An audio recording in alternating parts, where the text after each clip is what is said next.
free agency is starting to ramp up as we're seeing a lot of players being released and a lot of players being franchise tagged and not franchise tagged. A lot of guys we know are going to hit the market. So this is the perfect time because the draft is coming right around the corner for me to put out my first mock draft. I know it's been a while, and I should have put out my first mock draft probably a month ago, but I had other things I was working on. But now we have completed our first mock draft pre-free agency edition. Let's get into it.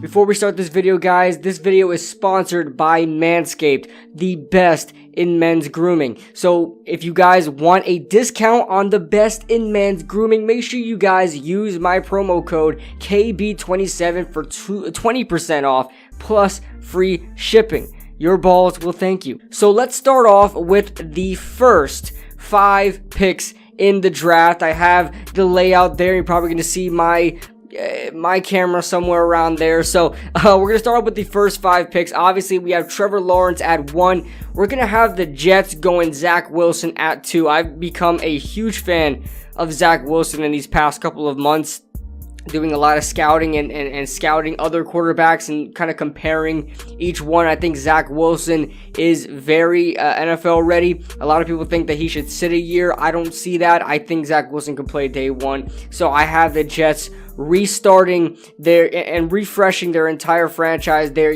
getting their new coach in there, and Robert Saleh, and bringing in Zach Wilson will have you in a situation where you get to refresh everything and just start anew, right? The coach and the quarterback, it will be a good situation to have if they start off in the same year together. And they could find something to do with Sam Darnold. Maybe they could find somebody to trade with. That being said, we're going to go on to the third pick, Dolphins with Penei Sewell. I know you see a lot of wide receivers being drafted this high. A lot of people have good reason for that, but I just don't think wide receiver at number 3. I mean, there have been plenty of wide receivers to go on that went out in the top 10 in the draft, but none of the receivers, in this draft are really worth a third overall pick. They're really, really good. Don't get me wrong, but I just can't see a receiver being valued that high. We've seen a couple of receivers go this high before. Sammy Watkins at 4 in 2014, something like that, 4 or 3. And then we've seen Corey Davis go at 5. I mean, to be honest, was it really worth it? Was it really worth it? Sammy Watkins, even Mike Evans at 7 in 2014.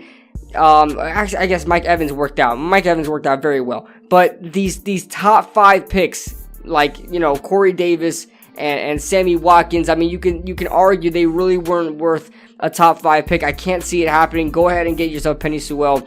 We then move on to 4, Atlanta Falcons, Kyle Pitts. They need a revamp on their offense. They are fine, obviously, at wide receiver, right? They have a really good wide receiving core, but they need a spark on offense, and you really don't want to go this high for a corner. You could want to trade down, but listen, Hayden Hurst at that tight end position, last year we thought was going to be a great addition. He started to pick it up towards the ending of the season, but he started off really slow. He wasn't able to get targets. He wasn't able to come down with the ball, and so especially in the red zone, they were not looking at Hayden Hurst at all. You pick up Kyle Pitts and you instantly fix that problem over there, and definitely helps out your receiving core as well. And Kyle Pitts can block. He can do a lot of things, and he's really being hyped up as a tight end right now. This might be the highest we'll ever see a tight end being drafted, and maybe there was a tight end drafted higher, but damn, Kyle Pitts would be drafted high, and I think it could be worth it for the Falcons if they get Kyle Pitts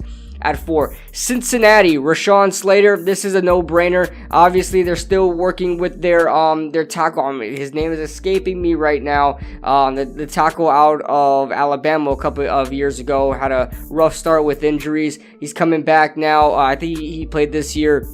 But they still need help on the offensive line. Rashawn Slater would be an excellent right tackle for them. They've been dealing with Bobby Hart for a couple of years now. Cincinnati fans, trust me, I know, I feel your pain. All right, Bobby Hart was a 7th round pick of the New York Giants and found himself starting for a couple of years. So That being said, they need help on that offensive line. Rashawn Slater is almost a match made in heaven for that team. Help protect Joe Burrow. We move on to our next set of picks. The next 5, we have the Eagles going Jamar Chase. If I know the Eagles, I think they're going to go Devontae Smith. It's just an Eagles type pick. They always get this. They always wind up picking the second best receiver or third best receiver. They never go after the best guy. You look at, they had Justin Jefferson on the board, and they went this guy. I forgot his name is escaping. The Nelson Aguilar 2.0, Jalen Reagor. All right, so you know, if I know the Eagles well as a Giants fan, they're going to get Devontae Smith. But I'm going to help them out here and give them Jamar Chase. The Lions at 7, they are not franchise tagging Kenny Golladay. They're going to have to find some more receiving weapons somewhere. Why not the draft? Go ahead and pick yourself up Devontae Smith, wide receiver out of Alabama.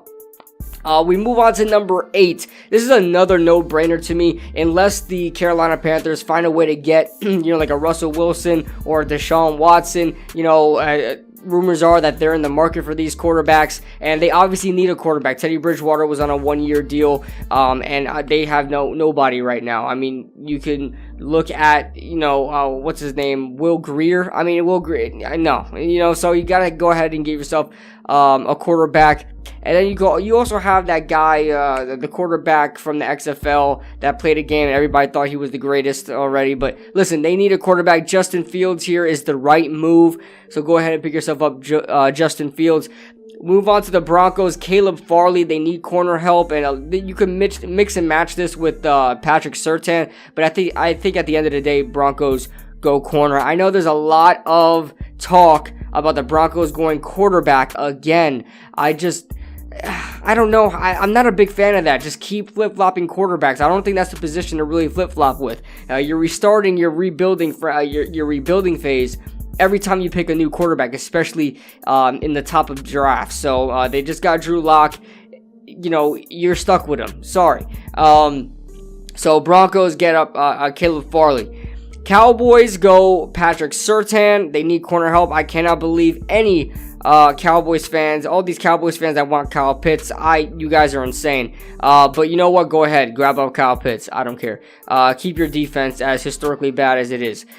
All right, so the Giants at number 11. This is a no-brainer, obviously. Jalen Waddle, the best receiver on the board, is pretty much where the Giants should go. I know a lot of people want the Giants to go offensive line, linebacker, or even Kyle Pitts.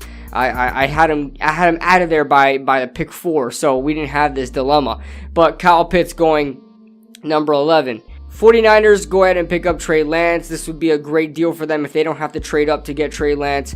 The Chargers grabbing up Christian Darrisaw. Honestly, an extremely good pass protector. It would help out Justin Herbert in so many ways. So I think Christian Darrisaw is the best pass protector in the draft. So picking him up would be a great option for the Chargers and helping protect their second-year quarterback, as I have the Cincinnati Bengals doing as well.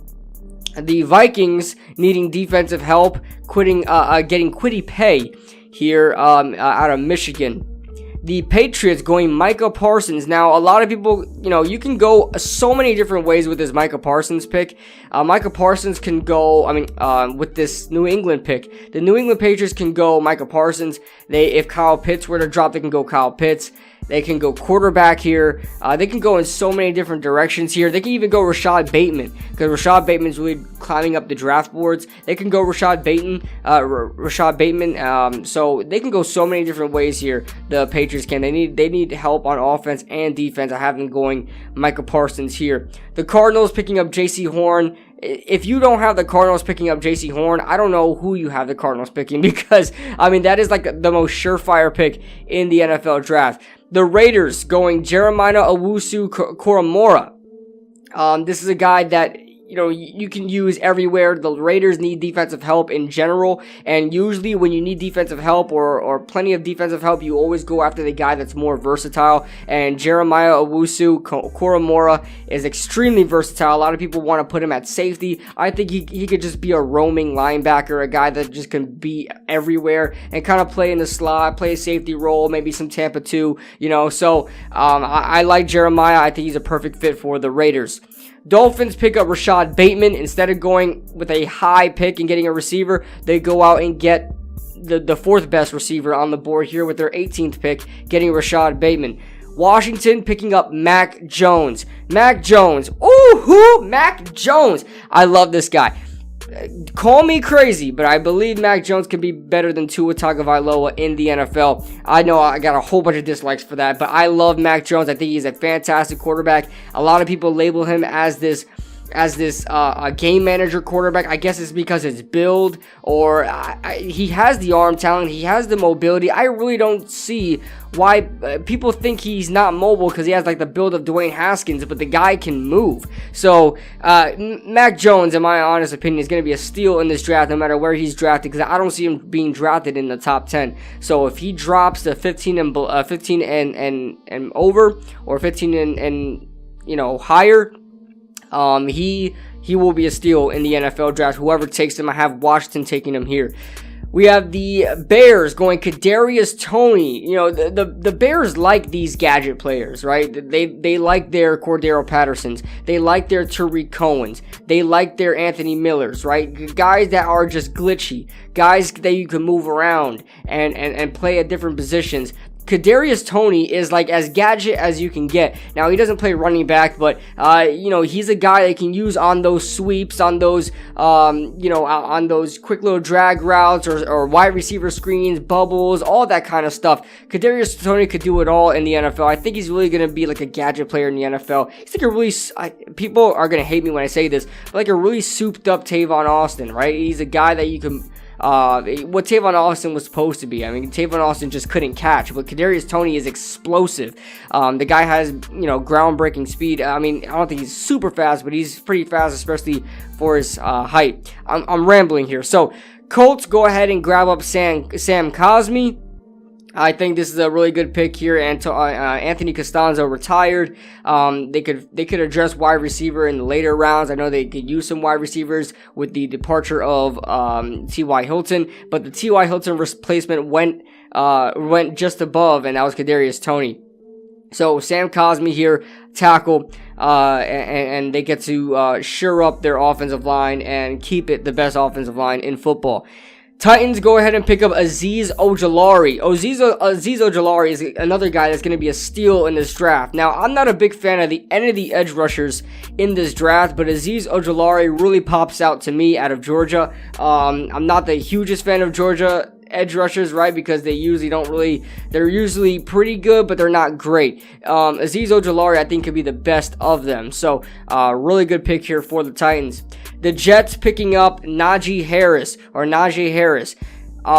back out of Alabama. I really struggle with having a running back even taken in the first round of this draft, but I think Najee Harris is extremely underrated. I think this guy can be a dominant running back in the NFL. And if you look at the New York Jets and the season that they had, getting rid of Le'Veon Bell, having Frank Gore step in and being 100 years old and being their starting running back, their running back core is all over the place. They can't run the football on top of that.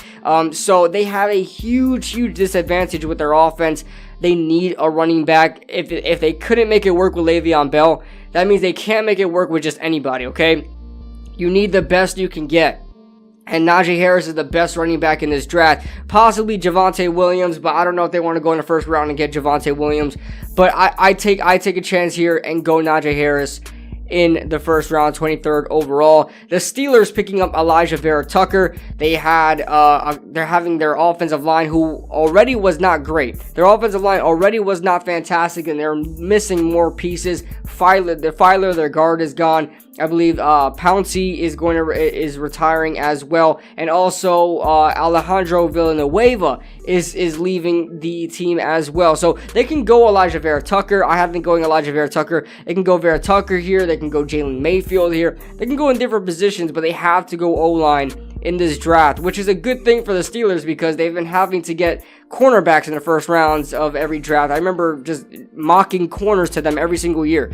So now it's time they address their offensive line, which was once a good offensive line, but they've lost a lot of pieces. The Jaguars going ahead and getting Tevin Jenkins. They can also go, Jalen Mayfield here. I have them going Tevin Jenkins. Then the Browns picking up Jalen Phillips, the edge rusher out of Miami. I think he's better of the Greg Rousseau and Jalen Phillips. I think he's more NFL ready. He has some injury issues, but thank God that he doesn't need to be that number one guy there in Cleveland. They still have Myles Garrett under contract. I don't know what they're going to do with Olivier Vernon yet. We move on to Terrace Marshall. Terrace Marshall is the wide receiver prospect that the Ravens need to grab up. They need Terrace Marshall. This guy is exactly who they need. A big outside receiver that can catch the ball, those 50-50 balls, has some elusiveness to him, can not the best route runner, but can get the job done with his height and weight, has decent speed on top of that. Terrace Marshall is exactly who they need for the Baltimore Ravens and help out Lamar Jackson. I think would be a very, very good pick, a yin and yang type of deal with having Terrace Marshall there and Hollywood Brown. We move on to the Saints. They're getting a linebacker prospect, Nick Bolton, who's one of my favorite prospects in this draft. Just extremely energetic, so fun to watch. Nick Bolton just looks like an absolute cannonball on defense. So I love this guy. And the Saints pick up a really, really good pick because listen, their defense is going to be broken down with how much people they have to let go of trying to clear up some cap space. Nick Bolton would be a good pickup for them. The Packers getting Wyatt Davis here out of Ohio State, guard out of Ohio State. They're having some issues with their offensive line. Their tackle spot doesn't seem to be that bad. They still have David Bakhtiari there, who's solid. They're giving Billy Turner another shot there at tackle, but their interior line is not great, right? You have Elton Jenkins, which is great, but you're gonna lose out on Corey Linsley, your center, and I believe you have another your guard, the guard beside you is also a free agent as well. So they're going to have to pick up another guard there and help shore up that offensive line for Aaron Rodgers. Wyatt Davis in the first round. Bills get Zaven Collins. I think this is a really, really, really good pick if you want to shore up that defense. Listen, the Bills defense was once, even last year, regarded as one of the best defenses in the NFL. This year, they took a turn for the worse. They let up over 30 points a game last year, okay? It was terrible last year, okay? Especially in the middle of the field. Zaven Collins would help help the middle of the field tremendously. And another athletic type linebacker there to pair up with Tremaine Edmonds would be fantastic for the Buffalo Bills. And moving on to the Super Bowl losers, I have them drafting Trey Smith, the offensive line prospect. You could put him anywhere, tackle or guard. Trey Smith out of Tennessee. I think he's a nasty mauler. I think he's a little underrated. I have him sneaking up into the first round here. The Kansas City Chiefs have a lot of free agents on the interior. Look at Kelechi Osemele. We don't know what's going to happen with him. Your center is also a free agent. I think your guard beside the right guard is also a free agent as well. Correct me if I'm wrong. They had Mike Remmers as the listed guard. So, not a good interior offensive line. Their tackle spots are very solid. Mitchell Schwartz and Eric Fisher, probably the best duo at tackle in the NFL, besides Cleveland. But that being said, they have to address interior offensive line. Trey Smith would be a really good pick here. Of course, you would want Wyatt Davis, but Packers went up and grabbed him instead. And then I have the Buccaneers going Greg Rousseau. I think this is a really good pick. Greg Rousseau, I'm not the hugest fan of. I think he can go in the second round, but the Buccaneers don't really necessarily need Gregory Rousseau, but they can use some rotation depth just in case they don't know what they're doing with Shaq Barrett. He's probably going to hit free agency. JPP is getting older. You're going to have to kind of get a rotation of younger guys in there, guys that can develop under these players. So Greg Rousseau, good pickup there for the Bucks. So that is my mock draft 1.0 pre-free agency edition. Let me know your thoughts in the comment section below, guys. If you guys like the video, make sure you guys like the video and subscribe if you guys are new. Make sure to use that promo code KB27 on manscaped.com for all your male grooming needs. I know you guys need it. Go ahead and hit the link down below, and I'll see you guys in the next video. Woo!